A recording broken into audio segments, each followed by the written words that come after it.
Thank you for coming in person. Hi everyone, welcome to our nutrition and cooking workshop. This is Tasty Tofu. I wanted to do this class because I've eaten tofu my whole life, not a ton of it, but it still took me a while to figure out how to make it taste really good and how to get the texture just right. So I wanted to show you a couple of very different ways to cook it and how to get it nice and kind of unique and interesting. And just talk about the health benefits of tofu. So let's get started. I have a lot of fun facts I want to share along the way, but I want to make sure we get cooking as soon as possible. So the first thing we're going to do is make a ginger sesame tofu stir fry. And I'm going to use some extra firm tofu. I like to use firm or extra firm for stir fries because it has a nice texture and it can get nice and crisp and it doesn't fall apart. And throughout the class, I'll try to talk about what the difference is in different types of tofu. So first thing you want to know is that it's packed in liquid. And the more liquid you can get out, the crisper it will be. So you want to drain and press the tofu. There's a few different ways you can do it. You can actually get a tofu press that will kind of do it for you. You can wrap it up in a towel and put something heavy on it. Or what I usually like to do is just take 2 plates and put it on top and then put something heavy on top like a cast iron skillet. And then I'm not getting, wasting paper towels or having to wash towels, and it works pretty well.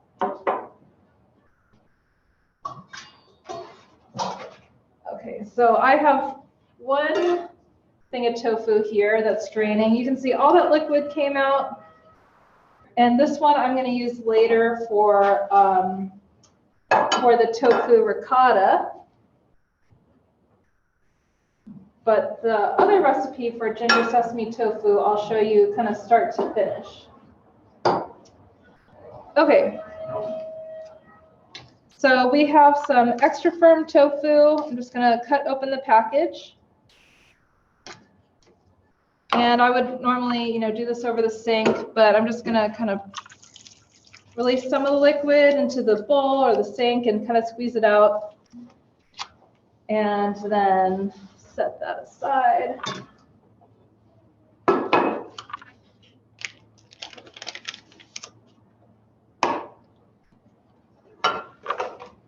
Okay, and then just put the plate on top and then just leave it for a few minutes. Let's try this. I'm going to put the food processor on top. That's nice and heavy and will help get out a lot of liquid and hopefully won't fall down. You have to be a little careful when you do this.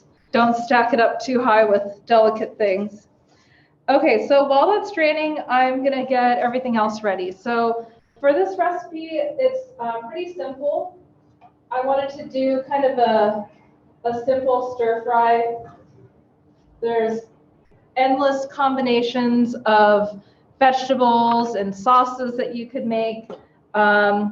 But I like this one because it's easy and it's colorful and the vegetables cook really quickly. It's just onion, bell pepper, and green beans. So I'm going to use half a medium onion. I think on there it says 1 small onion. And the amounts really don't have to be exact because it is just a stir fry. And you can totally swap out other ingredients if you'd like. So I'm just going to dice up the onion.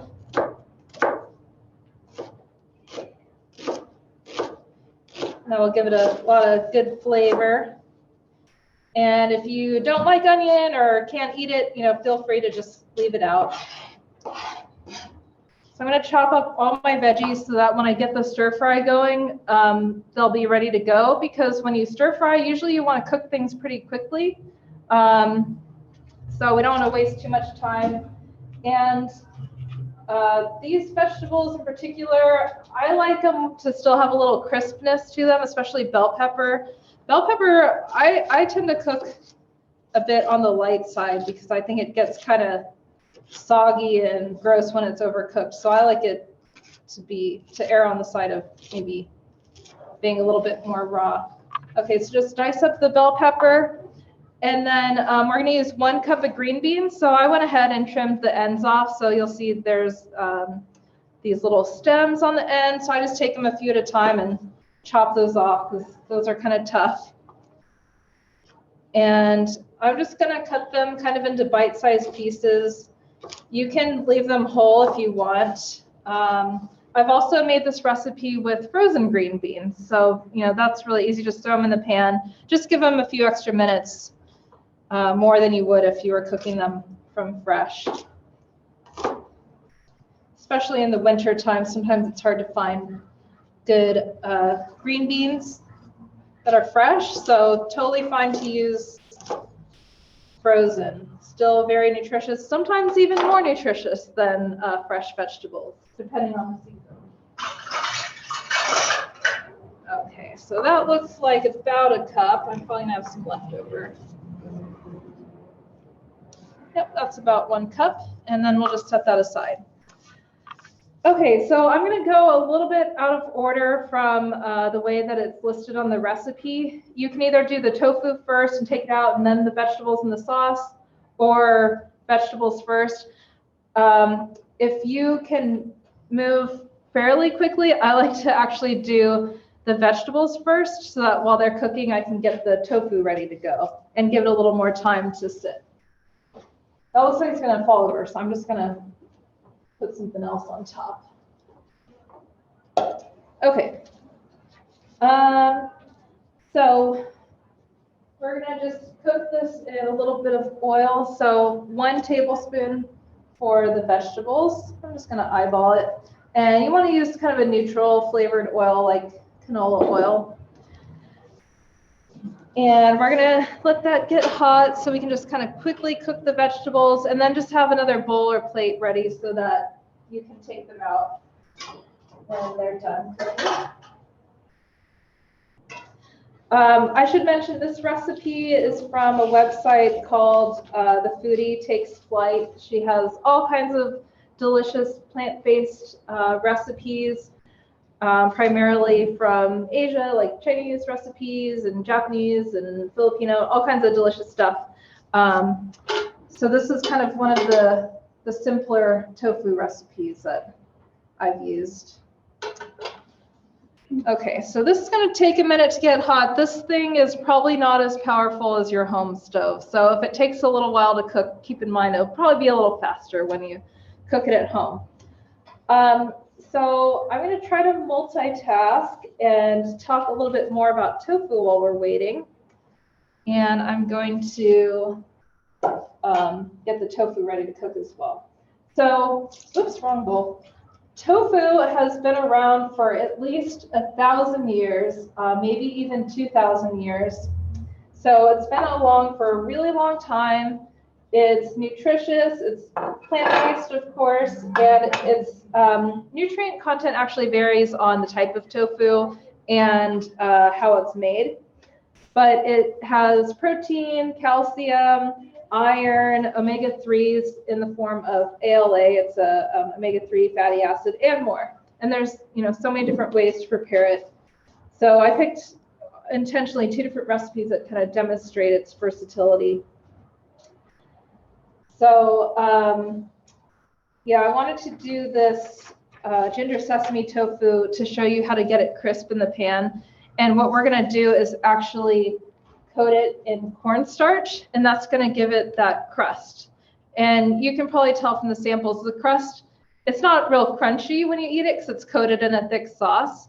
But if you don't coat it in a thick sauce, it'll actually have a crunch to it. But regardless, it's still nice to have that crust on it. It just adds a little extra level of complexity, I guess. So what I like to do for this recipe, I think it's easier to cut the tofu a little bit larger because we want to get it crisp on all sides. It's just a little easier to manage.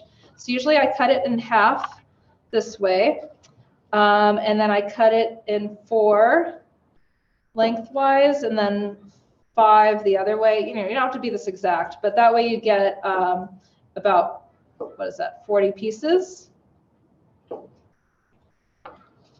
Okay, let's see how our oil is doing. You can tell it's still not too warm, and I want to quickly cook the vegetables, so I'm going to let that get a little bit hotter. And so next we're going to coat it in the cornstarch. And I've seen a lot of recipes for not only tofu, but any kind of protein that you're marinating or coating in something, and they put it in a Ziploc bag. But I like to just use a reusable container so you're not creating any waste, and then just wash this after. So I'm just going to use this container with a lid. And to season it, I'm just going to put a little bit of salt in the cornstarch. So we do need quite a bit. I've tried this before where I just didn't have enough cornstarch and it didn't coat everything and it didn't work quite as well. So I'm going to use a 1/4 cup to make sure it's all well coated.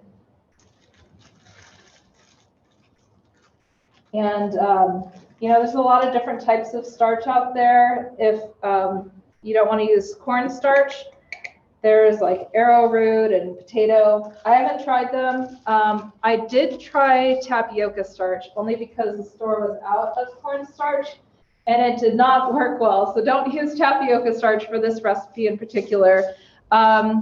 If you've ever had boba tea, that's tapioca. You know how gummy and chewy it is?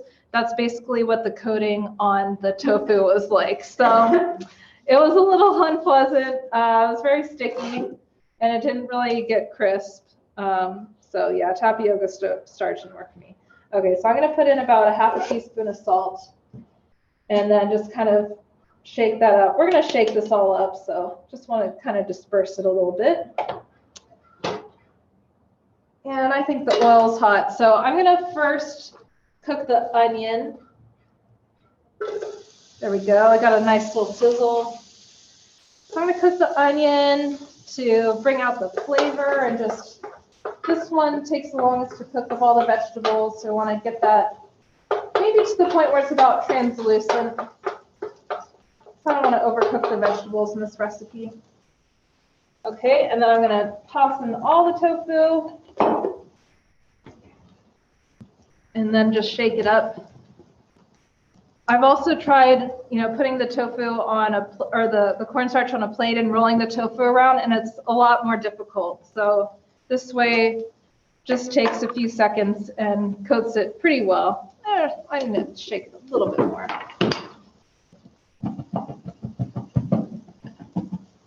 Okay.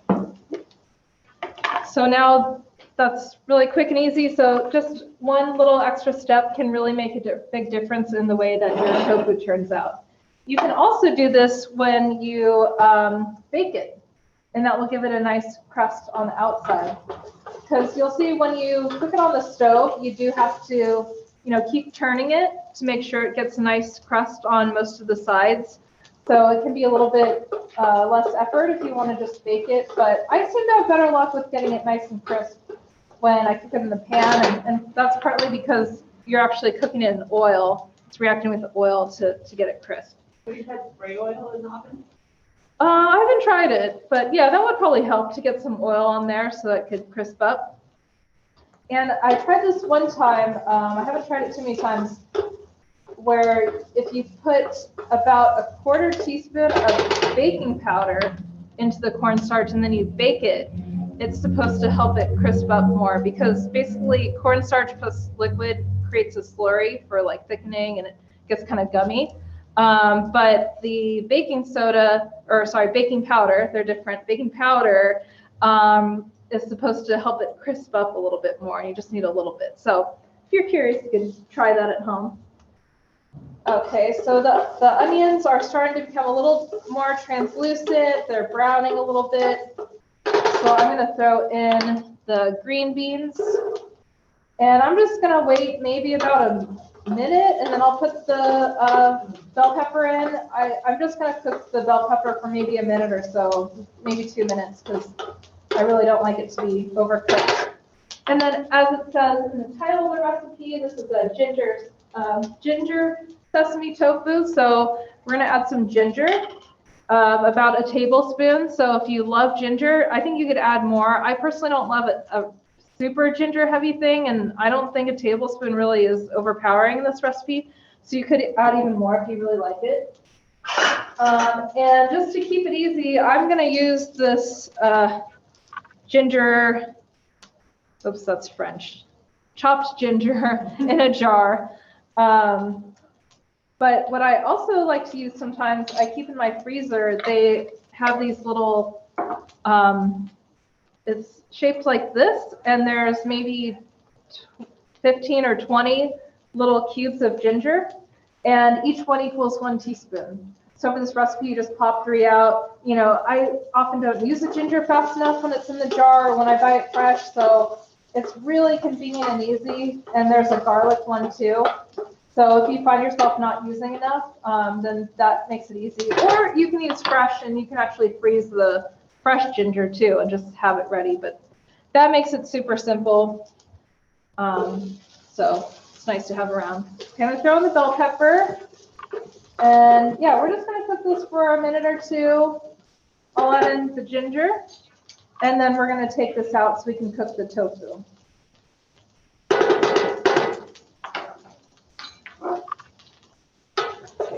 Stir that up so the ginger gets sauteed a little bit and disperse that wonderful flavor.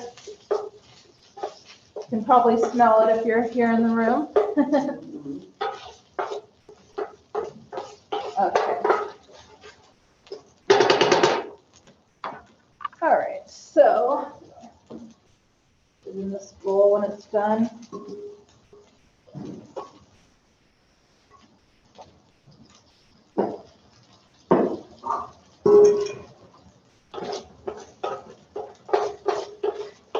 Okay, so you know, I mentioned some of the nutrients in tofu, and it is a source of iron. It's plant-based iron. So if you don't eat a lot of meat, you know, sometimes it's hard to get enough iron, especially because when it comes from plant sources, it's not absorbed as well. There's, yeah, about 1 milligram of iron per serving, and depending on different factors, some people need about 8 milligrams a day, up to 18 or so for women, 18 to 50. And when you eat iron, especially plant iron with a source of vitamin C, it helps you absorb it. So we have vitamin C here in the form of red bell peppers. They have a lot of vitamin C, and there's also some in the green beans. So when you pair those things up, then you absorb more. And if you were to cook this in cast iron, you would get even more iron from the dish. And you do want to use a non-stick pan for this recipe because we're trying to crisp up the tofu, and we purposefully made it really sticky. So if you try to cook it in, you know, stainless steel, it's going to be quite difficult. This is a non-stick pan. It's not the best. So there's a little bit of stuff stuck to it, so I might struggle a little bit with the tofu, but I'm going to try not to. Okay. So for the camera, there's our cooked veggies. And now we're going to cook the tofu in the pan. So we want to make sure you have enough oil, especially if your pan isn't super nonstick. You could probably get away with using less if you have a really good pan. But you do want some oil, otherwise, you know, the cornstarch will just get kind of dry and weird. Okay. So you can be as particular or not as you want with this recipe. When I made the samples earlier, I placed all the tofu in there individually. It was kind of fun. But in the interest of time, I'm just going to dump it in there.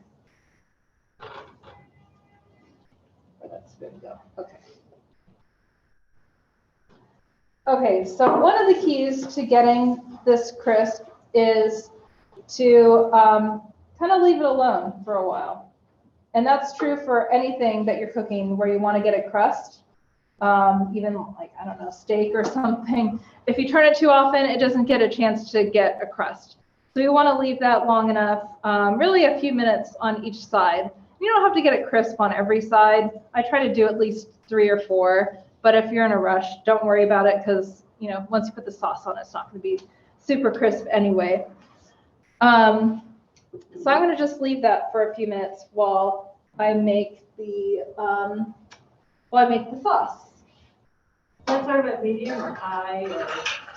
I would put the pan on, yeah, like medium high, and then just adjust. If you see it starting to turn real brown, then it's cooking too fast, or you get like these big brown spots on it, then turn the heat down. So just kind of keep an eye on it. If it's taking forever to get a crust on one side, then you can turn up the heat a little bit. Okay, so let's make the sauce. For the sauce, we're going to use some tamari, or you can use soy sauce. We're going to use the sesame oil to get that sesame flavor. I'm going to use rice vinegar, which is optional. I'm going to use white pepper because I have it. I use a lot. If you don't have it, you could just use black pepper or leave it out. And then we're going to add a little sugar for sweetness. The original recipe had about double the amount of sugar as what I used, but I don't like the super sweet stuff. I think a little bit of sugar is nice in the recipe. So you could adjust it. You could, you know, reduce the sugar even more if you don't like it real sweet. And then we're going to add some sesame seeds. It says toasted sesame seeds, which will have a little more flavor. I just found regular sesame seeds at the store. I could go ahead and toast them, but in the interest of time, I'm just going to throw it in there. Okay. So let's make a quick sauce. You know, they sell all kinds of bottled sauces at the grocery store, but with just basically these types of ingredients, you can make your own sauce and really adjust it to your taste. I think they taste so much better like this than the store-bought ones. And, you know, other things I commonly add to a stir-fry sauce would pretty much maybe just be a little garlic or ginger. But other than that, these are kind of the ingredients that I tend to use. So the vinegar is optional. If you don't like it too tangy, you can leave that out. I'm using rice vinegar, but the recipe says you can also use Shaoxing wine, which I often actually use at home, and I keep that at home. So I like to use that. I think it tastes really good. It gives it really good flavor. But yeah, you can leave that out if you don't have it. And then I'm going to use 2 tablespoons of sugar that are probably going to stick to this measuring spoon a little bit, but that's okay. You could also use a liquid sweetener if you prefer. And then I think it's just a pinch of white pepper, so I'll sprinkle a little bit in there. And then for the sesame flavor, we're going to do 1½ teaspoons. I'm just going to measure it in here because it's about ½ a tablespoon. It's the same as 1½ teaspoons. And then we're going to add some water. And I might need that water pitcher back there, actually. And the sesame seeds. Oh, and cornstarch, sorry. Okay, so sesame seeds, we just need about, we need ½ a cup of water.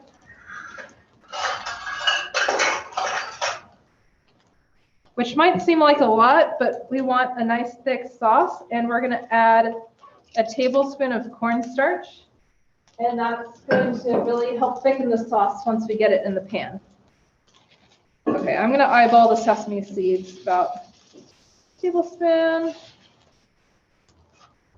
and then the cornstarch, it's also a tablespoon. Okay. Let's check this tofu. I can tell that it's starting to brown. I'm starting to see a little brown crust along the outside. So I'm just going to loosen it.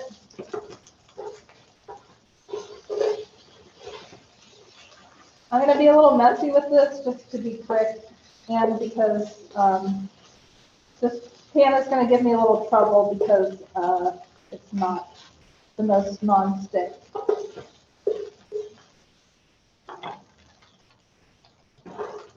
And the stuff that was left on there kind of burnt in the middle, so I'm just going to kind of scrape it out with a spoon. probably smell that.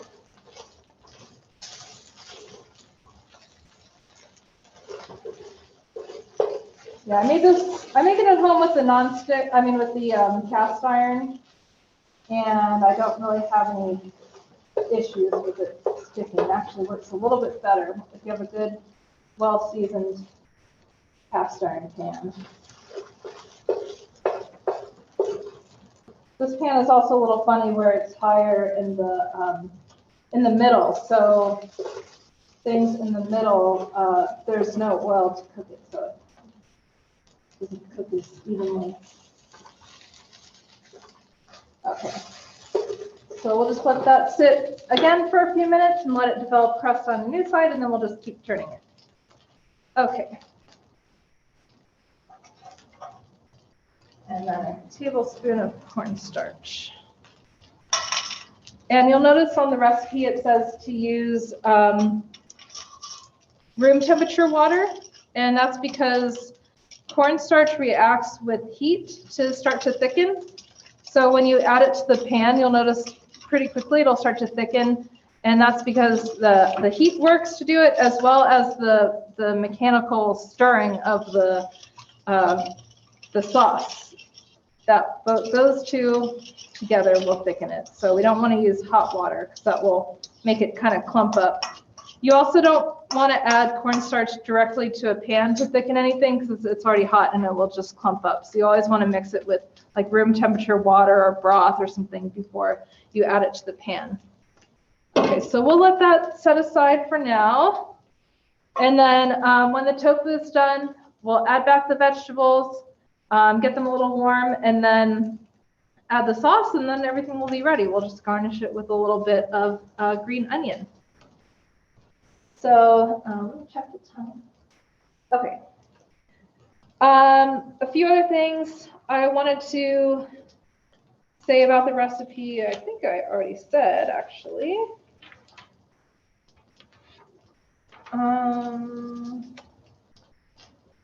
Yeah, I think I covered everything. So, I just wanted to mention some other good sources of vitamin C that you can pair with tofu or other, plant-based iron sources like oats or beans. A few other good ones are broccoli, leafy greens, and cauliflower. But also, when you think of vitamin C, you probably think citrus. So oranges have a lot of vitamin C, strawberries, tomatoes. It's really not hard to get enough vitamin C. The point is just to pair it with the iron to help you absorb it. So before I start the next recipe, I have so many things I want to say about tofu, so let me find my notes on that. So tofu likely originated in China, and it was the first written record of it appeared around the year 950. So over 1,000 years ago, but it may have existed up to 1,000 years earlier. So it's been around a really long time. It made its way to Japan by the year 1100, probably introduced by Buddhist monks. And it's an important soy food in many parts of Asia, in addition to China and Japan, but also Korea, Singapore, and Hong Kong. In Japan, these days, adults eat an average of 1 to 2 servings of soy a day, with about half of that being tofu. In the US, tofu shops were established in large cities with Asian populations in the 19th century. In the mid-1900s, there started to be some American tofu companies producing it. And then in the 1970s, tofu started to appear on menus kind of outside of the original community. So it's a kind of a newer food in the US, but it has been around for a really long time. So, what exactly is tofu, right?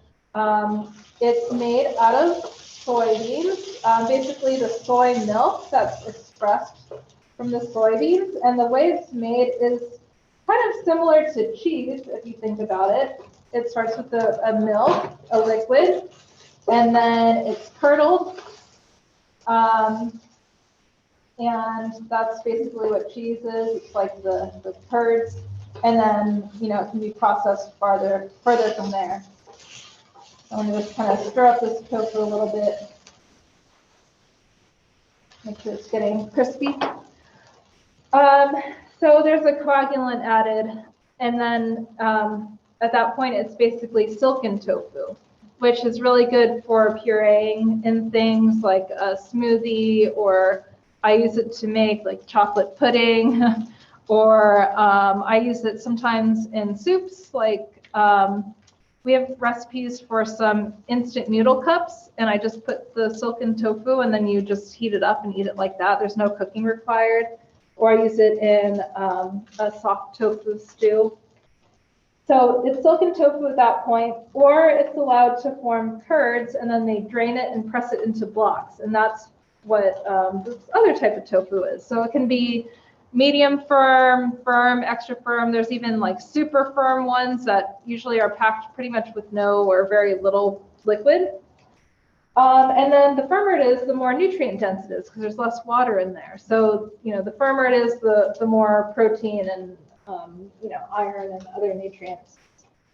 There's also some, let me mention this first. So an example of that, the protein in 3 ounces of tofu varies from soft silken tofu, there's 4 grams, to extra firm tofu has 10 grams. So quite a big difference there, depending on how much water is removed. There's also calcium in tofu, and it comes from the coagulant, so it depends on what type of coagulant is used. Studies show that absorption of calcium from tofu is actually similar to that of cow's milk. And also some brands are fortified with B12, vitamin D, and omega-3s other than ALA, specifically EPA and DHA, which are usually found in seafood, and are a little bit more proven to be beneficial for the heart than ALA, which is the type that's naturally found in tofu. Okay. This is a little messy. I wish I had a video of how I was cooking this earlier. When I had a little more time, I was individually flipping each piece, which I know sounds a little silly, but it was a very meditative process. So if you like doing things like that, you have some music on, you're listening to a podcast, you're flipping your tofu one at a time.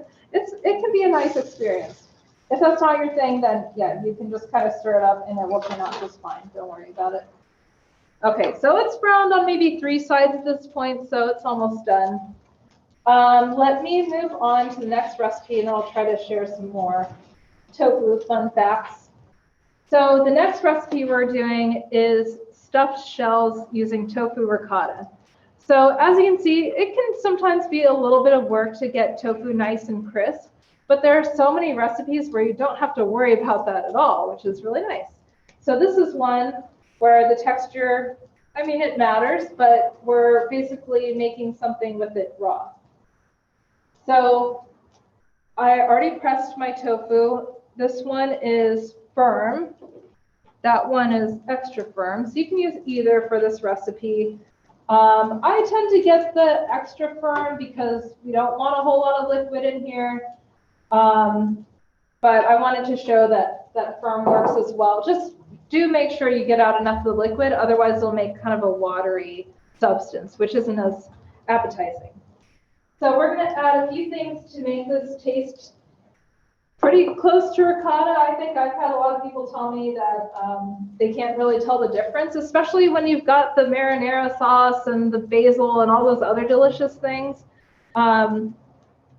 It's a pretty good substitute. But of course, you could also make this recipe with ricotta cheese if you want, but I wanted to show the versatility of tofu. And I also used this ricotta recipe in skillet lasagna, or you could make regular lasagna with it, or what's the other recipe? Eggplant lasagna rolls, where you take the eggplant, you cook it, and you roll it up with this, and then put the marinara sauce. So we have those recipes on our website too, if you want to try some other ways of using this. Okay, that tofu is getting nice and browned. I'll give it a few more minutes since we have time anyway.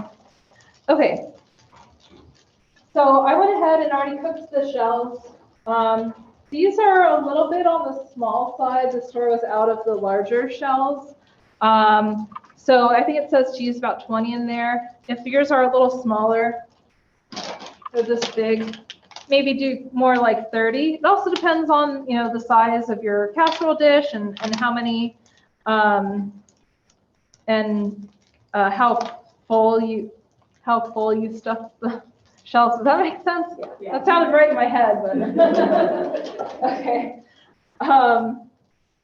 So what we're gonna do is add some lemon juice because cheese has a bit of a tang to it, so this will give it a little bit of tang. And I'm going to use 2 tablespoons, and you can also taste it before you finish. So on the samples that I made today, I ended up adding a little bit more because I didn't really detect much of a tang in the ricotta with just 2 tablespoons.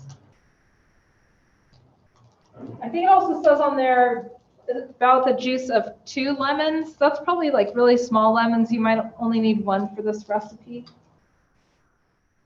Okay, so 1 and 2. These are huge lemons. I'm gonna add a little extra because I think it's gonna need it.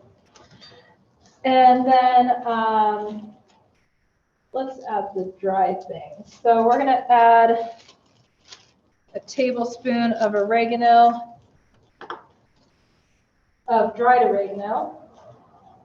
If you happen to use fresh oregano, you'll probably need a little more. In general, dried herbs are about like 3 times as potent as fresh herbs. So if you want to convert a recipe to use, you know, fresh oregano, you probably need about 3 tablespoons.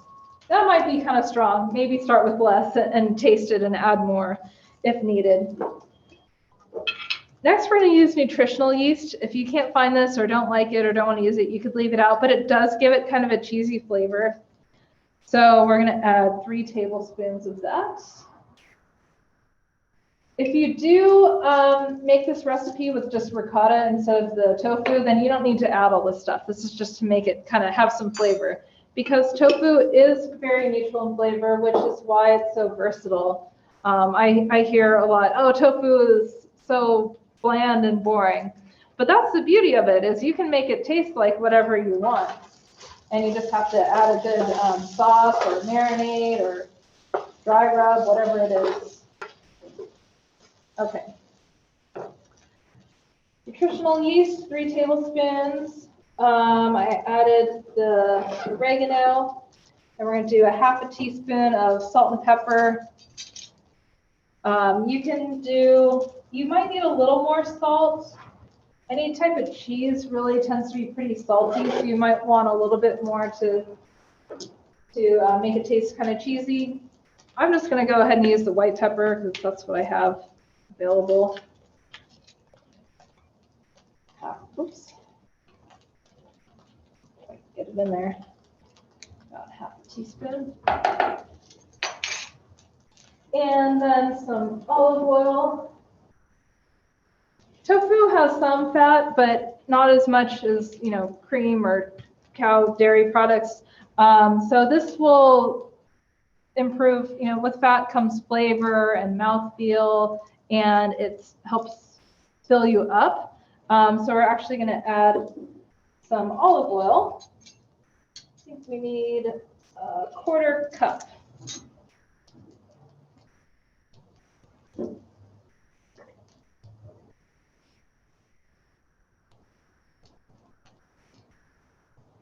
I've seen other recipes that sometimes use nuts in the tofu ricotta, or are only made with nuts and there's no tofu, so like cashews and things like that. So you can also experiment with that if you want to try something different.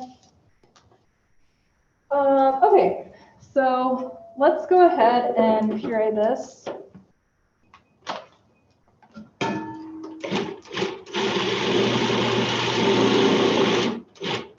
I wouldn't get it super smooth. A little bit of texture is a good thing, especially when it comes to, you know, resembling ricotta. So I'll hold that up here so people can see it on Zoom. So kind of looks like ricotta, maybe. Okay, now we're gonna add some spinach to this and some basil. So it calls for 1.5 cups, and I'm just gonna use frozen spinach.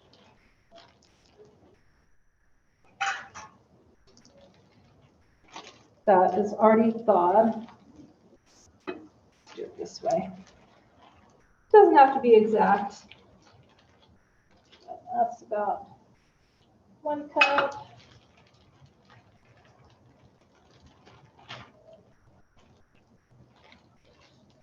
Okay, about 1.5 cups.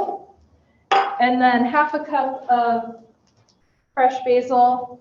You don't have to add basil, but it does give it a nice flavor. So I'm just going to kind of eyeball that.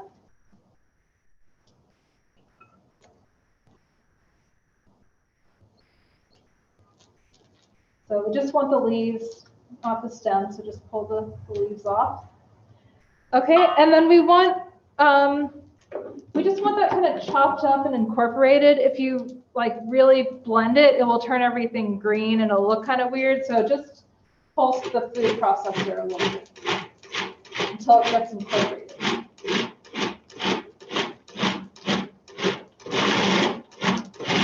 Okay. So there you can see it kind of looks like a spinach artichoke dip or something. Everything's just incorporated. And let's make a little space here. So what you're going to do is find your casserole dish. Let's see, where'd it go? Am I missing it? I know it's here somewhere.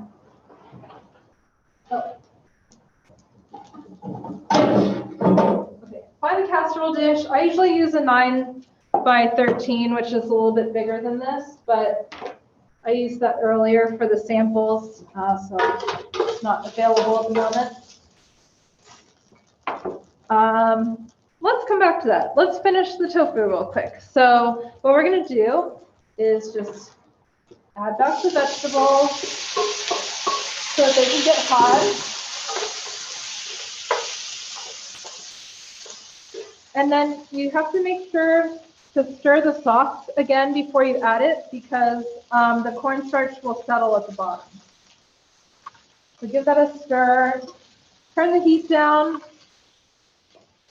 so it doesn't like burn the sauce.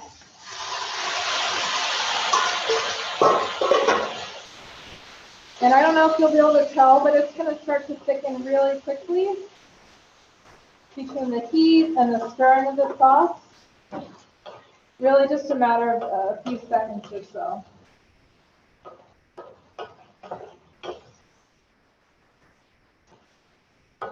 So that's, whoops, I spilled a little bit. So you can see already in just a few seconds, really, it thickened up and coated everything. And then it's ready to serve. So then you can just garnish it with some green onions and you're done. So really quick, I'm going to show you just a few examples of assembling the stuffed shells, and then we'll do our raffle at the end. So what you do is I use just 1 jar of store-bought sauce, a little bit at the bottom, coat the bottom of the pan so it doesn't stick, and then bring everything together. Okay, so then for each shell, also after I cook it, I drizzle it with a little bit of olive oil and toss it so they don't stick together. Once they stick together, they kind of tear, and sometimes they get kind of like wedged inside each other, and it's just hard to separate. So just kind of hold it open,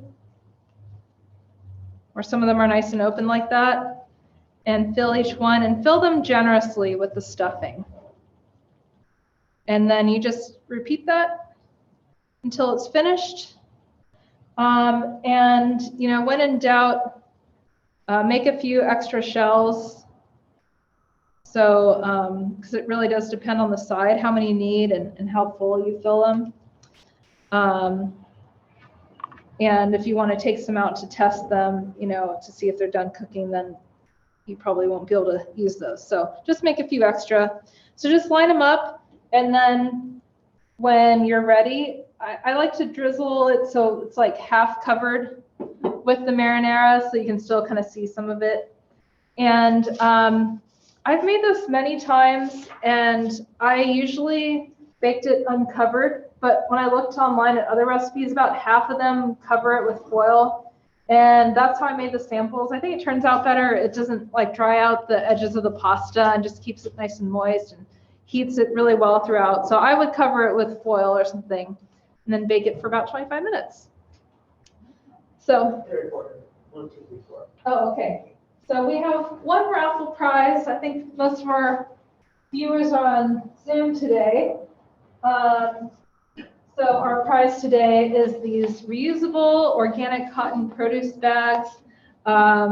They are machine washable and won't leach any microplastics into the wash water or anything like that. So really good eco-friendly product. So does everybody have their raffle tickets? Oh, you didn't get one? She did. Oh, yeah. And I put them in order already. I pulled them. Okay.